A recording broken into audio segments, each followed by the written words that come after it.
เล่นลงขวงเขียนป้ายครับ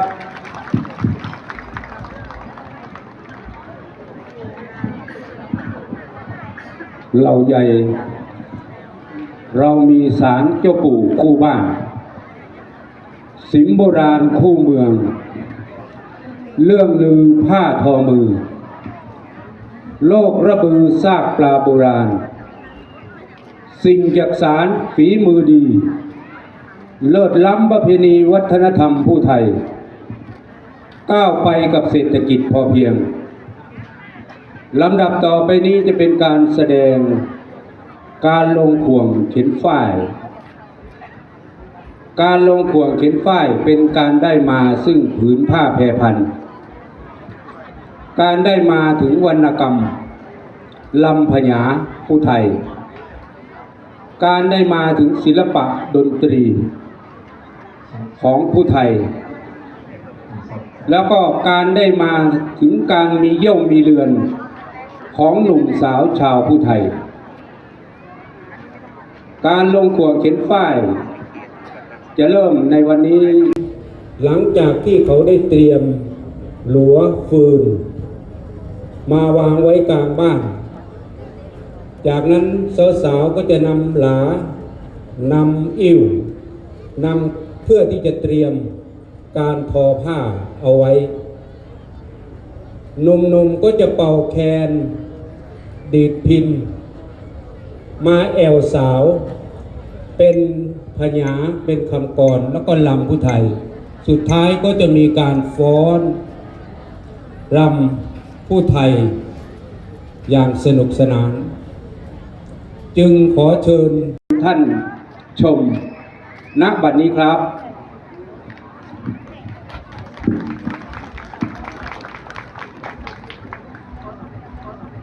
พี่น้องเอ๋ยเพิ่นว่าเราใหญ่กำอีสานคำมองเฮาดูมูลปุญญาสร้างไว้เฮาได้สืบสาร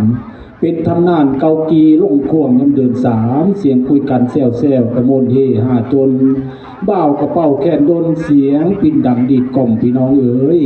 เสียงโซ่ดังออดร้อนไปเว้าต่อพนางคุณแล้วได้ยินข่าวว่าสาวตะบนเราใหญ่เพิ่นลงโค้งมื้อนี้โห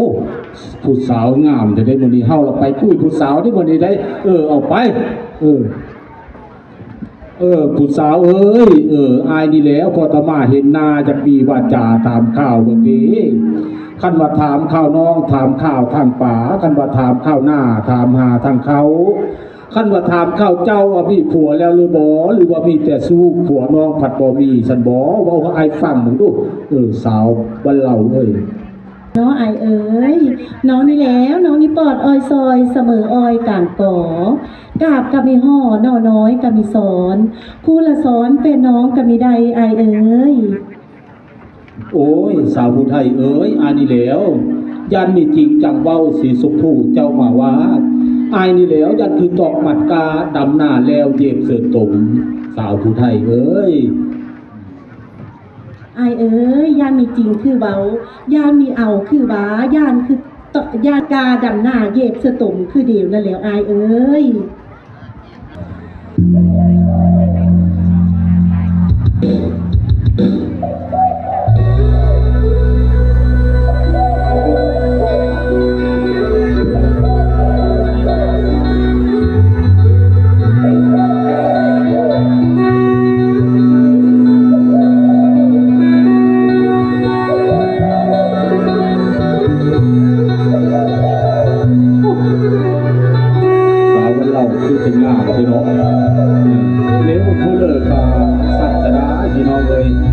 สาวผู้ไทยวันเราสาวตำบลเราใหญ่เนาะ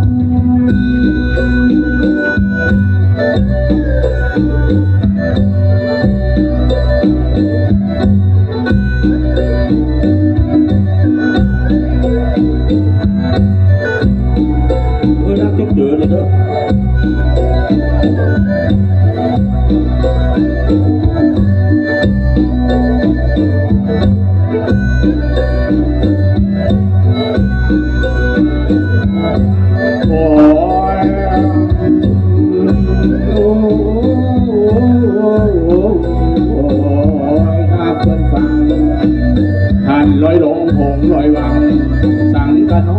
หอ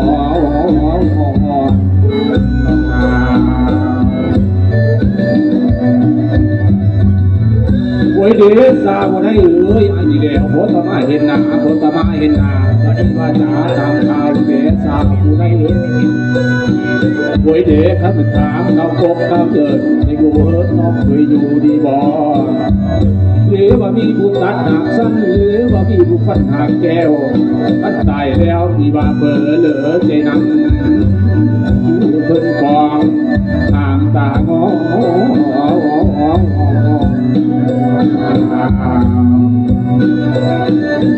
้ยเดสาวไทยเอ้ยขันผู้จบเนี่ยน้องขันผู้งามเนี่ยน้องยืนเทศผู้เลือมาเนี่ยน้องขันผู้จบเนี่ยน้องขันผู้งามเนี่ยน้องยืนตาผู้เลือนะอายนี่แล้วไอ้ผู้ขี้ไล่ไล่ยิงสร้างผู้ขี้มาจะได้สาววันเราเอ้ยสาวขอบคุณเราใหญ่โอ้ยเด้อเอ้ยแล้วเฝ้าถามเข้าทอนสาวงามนี่มันใหญ่บ้านก็มีกว้างปัญหาอายก็มีเห็นน้องนี่แล้วน้องเป็นเสื้อสัตว์เนื้อเป็นสาคุยสงมันมีสมวงพันเสียขัดจันบ่มีได้น้องเป็นแนวน้ำไหลลูกยางต้นป่าดูมันมีสมเอาบู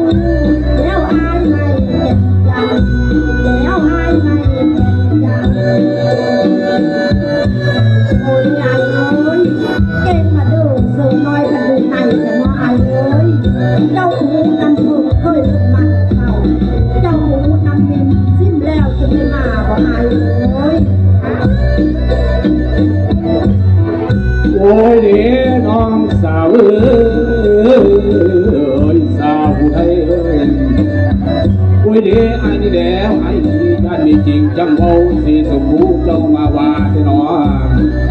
ไอ้นี่แล้วไอ้นี่ยัดคือตอกพันกายัดคือตอกพันกาจำหน้าแล้วเจ็บเสือตมจำหน้าแล้วเจ็บเสือตมจงเลยก็มีทักที่เราไปเด้อโอ้ยเดสาผู้ไทยเอ๋ยพึ่งประกบเราแล้วพึ่งประกบเราแล้วสังมาปีเป็นไม่เป็นกีโอ้ยน้องว่าเป็นซิวโซแล้วว่าเป็นซิวโซแล้วสังมาปีเจ้าเต่าพันสังมาปีเจ้าเต่าพันอันเด็กพอเรามาเด็กพอเราโอ้ยน้อยโอ้ยผู้ไทยเอ้ย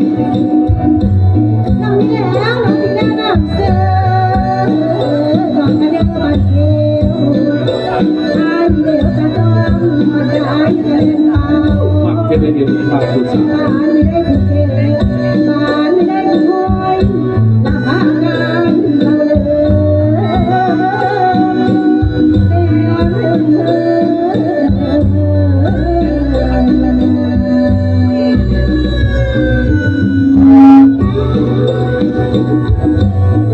โอ้ยน้องสาวเอ้ยสาวบ้านเราเดี๋ยวเอ้ยสาวผู้ไทยเอ้ยโอ้ยเด้ไอ้นี่แล้วไอ้นี่ท่านเป็นก่อนไว้ซอยคือเบื่อบ่ต้องคุยสาวผู้ไทยเอ้ยโอ้ยเด้คนตะเป็นตะลุมมาท่านมีได้ยิงซ้อนคนตะสอนเบาขึ้นคนตะสอนเบาขึ้นบ่มีเครื่องมาเที่ยวคุมโอ้ยหนอคนตะเป็นกุมไม่คนตะเป็นกุมใบละเกลียวกระบอกมีโอ้ยหนอสาวได้เอ้ยว่าคือไหวเกลียวคือไหวกันเลยนอนโอ้ยหนออันว่าสู้เก่าอาอันว่าสู้เก่าอาย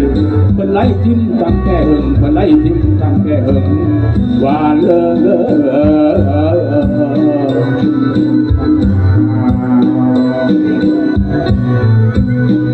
อ้ยเดสาวไทยเอ๋ยไอ้นี่แล้ว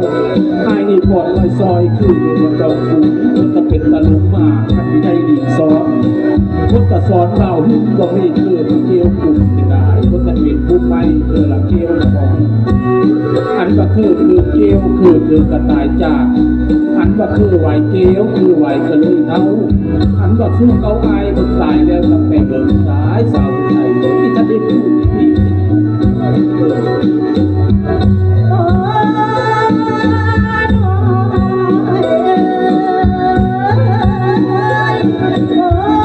น้อยเอ้ย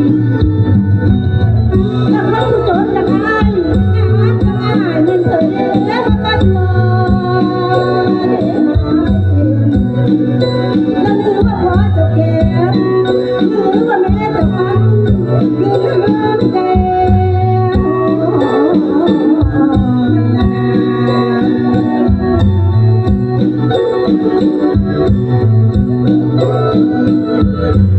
โอ้ยเด็กน้องสาวเอ้ยสาวผู้ใดเอ้ยน้องนั่นแหละน้องนั่นเป็นคนเสื้อสาดสางเป็นคนเสื้อสาดสางทางเจ้าที่ทางแฟนที่น้องไอ้นี่แล้วไอ้ผู้เสื้อไก่กุ้มไอ้ผู้เสื้อไก่กุ้มท่านห่างสังแจงมีเป็นท่านห่างสังแจงมีเป็นไอ้นี่แล้วไอ้นี่แล้วไอ้ผู้เสื้อสาดมาท่านกินยาปลากีบูแต่ลาโอ้ยเด็กกระตุ้นจบและร้องงามและร้องอยู่เพลงโอ้มาเด็กไอ้นี่แล้วไอ้ผู้เสื้อไก่กุ้งห่างสังเต็มไปเป็นไอ้ผู้เสื้อสาดมากินยาปลากีบูได้สาวผู้ไทยเลย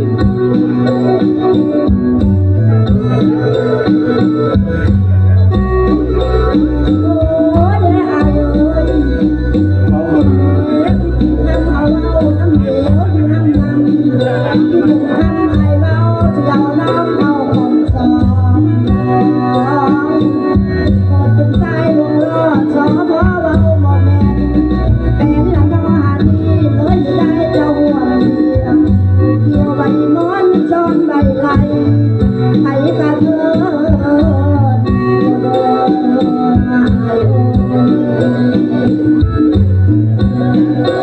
โอ้ยเด้น้องสาวเอ้ยสาวผู้ไทยเอ้ยไอ้นี่เดียวไอ้ก็พิจารณาพิจารณาตั้งแต่บ้านต่างบ้านบ้านเราห่างไกลเดียวแต่น้องโอ้ยเด้ไอ้นี่เดียวไอ้อยากเที่ยวเมื่อเล่นไอ้อยากเที่ยวไปดินเสิร์ฟกินจัดปรึกษาจะได้โอ้ยน้อเสือกินโง่กินควายพึ่งสาเกอเสือกินโง่กินควายพึ่งสาเกอเสือกินไอ้พึ่งสาไก่ตายหลับเลยตาเบอร์แง่เจ้าเพไอ้หลาเบื่อก่อนเด้อป่านนี้นะก็อยู่ดีมีแห้งได้ปีใหม่นี่ละเด้อ